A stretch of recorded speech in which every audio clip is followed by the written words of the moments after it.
নমস্কার সকলকে বন্ধুরা। আগামীকাল পিএসএল এর পাকিস্তান সুপার লিগের ২৬ নম্বর ম্যাচটিতে মুখোমুখি হতে চলেছে লাহোর কলিন্ডার্স এবং করাচি কিংস, এই দুটি টিম। এবং এই ভিডিওতে এই ম্যাচটির, এই ২৬ নম্বর ম্যাচটির টস প্রেডিকশন, ম্যাচ প্রেডিকশন আমি তোমাদের সকলের সাথে শেয়ার করার চেষ্টা করব। আমার প্রতিটা ভিডিওর মতো এই ভিডিওটাও ছোট্ট ভিডিও হবে, তোমরা স্কিপ করো না, পুরো ভিডিওটা দেখো। এবং ছোট্ট ভিডিওটা ভালো লাগলে অবশ্যই একটা লাইক করো।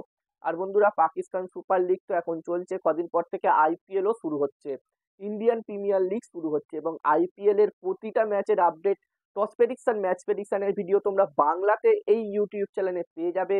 যারা যারা এখনো পর্যন্ত চ্যানেলটিকে সাবস্ক্রাইব করোনি, আমি তাদের সকলকে বলতে চাই অবশ্যই চ্যানেলটিকে সাবস্ক্রাইব তোমরা করে নিও।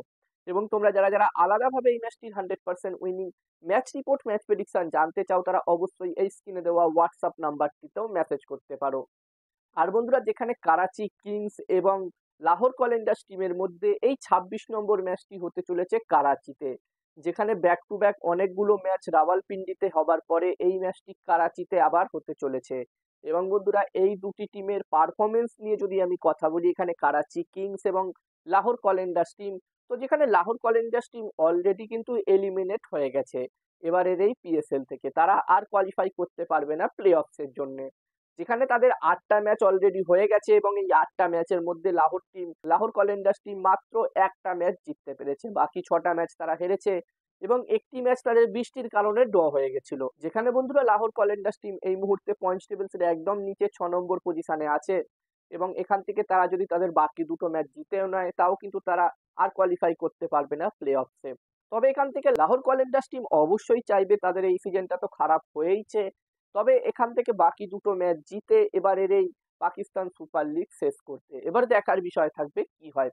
আর অন্যদিকে করাচি কিংস টিমের কথা বললে বন্ধুরা, এই টিমটিরও পারফরমেন্স খুব একটা ভালো কিন্তু এবছরেও হয়নি। যেখানে করাচি কিংস টিমের পারফরমেন্স আমরা গত কটা বছরে দেখছি পিএসএল এ খুব একটা ভালো হচ্ছে না, এই বছরেও সেরকমই তাদের পারফরমেন্স খুব একটা ভালো হয়নি। যদিও এখনো এই টিমটির কাছে চান্স আছে প্লে অফসে কোয়ালিফাই করার। যেখানে করাচি কিংস টিম এখনো পর্যন্ত ৮টা ম্যাচ খেলেছে, যার মধ্যে তারা ৩টে ম্যাচ জিতেছে, ৫টা ম্যাচ তারা হেরেছে। এবং এই মুহূর্তে Karachi kings team points tables এর একদম নিচের দিকে ৫ নম্বর পজিশনে আছে।